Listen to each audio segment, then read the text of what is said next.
Hello everyone, আশা করছি আপনারা সবাই অনেক ভালো আছেন। আজকে আমি আমার সাম্প্রতিক সিরাজগঞ্জ ভ্রমণের কথা শেয়ার করছি আপনাদের সাথে। এটি বাংলাদেশের উত্তর পশ্চিমাঞ্চলে অবস্থিত একটি জেলা এবং এটি রাজশাহী বিভাগের একটি অংশ। তো ভিডিওটি শুরু করা যাক।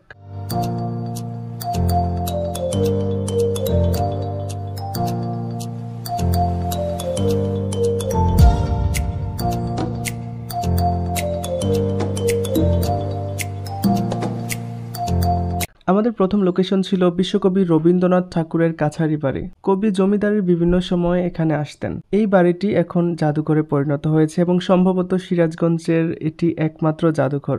বিশ্বকবি রবীন্দ্রনাথ ঠাকুর তার সময়ে তিনি তার অনেক দুর্দান্ত ক্লাসিক এখানে লিখেছিলেন। তার মধ্যে সোনার তরীয়ার কিছু অংশ, ছোট গল্পের মধ্যে পোস্টমাস্টার এবং ছুটি ছাড়াও তার বিসর্জন নাটকটিও এখানে রচিত হয়েছে। সর্বোপরি তার পরবর্তী সাহিত্য সৃষ্টিতে শাহজাদপুরের প্রভাব বিশেষভাবে বিদ্যমান। তুমি রবে নীরবে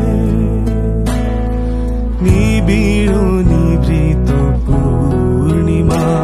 কাছারি বাড়ি ঘুরে আমরা শাহজাদপুর এলাকার বিভিন্ন জায়গায় ঘুরেছি। বিশেষ করে এখানকার একটা স্পেশাল মিষ্টি ছিল, এটা এত মিষ্টি, অত্যাধিক মিষ্টি বলা যায়, এবং আমরা কেউই এটা একটার বেশি খেয়ে উঠতে পারিনি।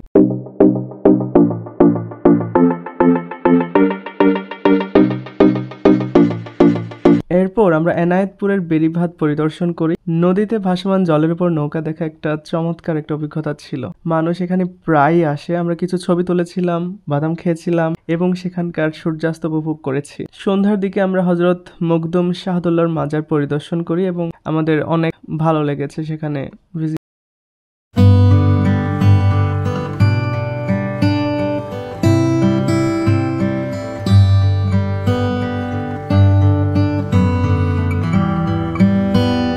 স্টপেজ ছিল খাজা ইউনুস আলী মেডিকেল কলেজ হাসপাতাল, যেটি দক্ষিণ পূর্ব এশিয়ার অন্যতম বৃহত্তম মেডিকেল কলেজ। হাসপাতালটি 127 একর জমির উপর অবস্থিত এবং এর ভিতরে একটা নার্সিং কলেজ রয়েছে।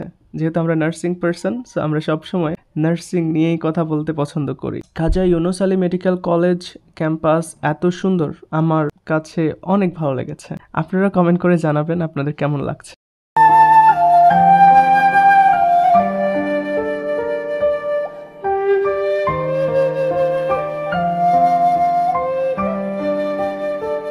যেদিন আমরা ঢাকায় ব্যাক করব সেদিন শনিবার সকালে সরিষা ফুলের ক্ষেত দেখতে গিয়েছিলাম। ইট ওয়াজ জাস্ট অ্যামেজিং। যত দূর দেখা যায় শুধু সরিষা ক্ষেত আর সরিষা। Well, that's all for today. I hope আপনারা সিরাজগঞ্জ ভ্রমণ উপভোগ করেছেন এবং আমরা যে সুন্দর জায়গাগুলো ঘুরে দেখেছি সেগুলোর সুন্দর সুন্দর দৃশ্য দেখেছেন। If you have any questions or suggestions, please let me know in the comments below. Subscribe to my Facebook page and YouTube channel Nurse Rubel for updates. That's all for today. Bye.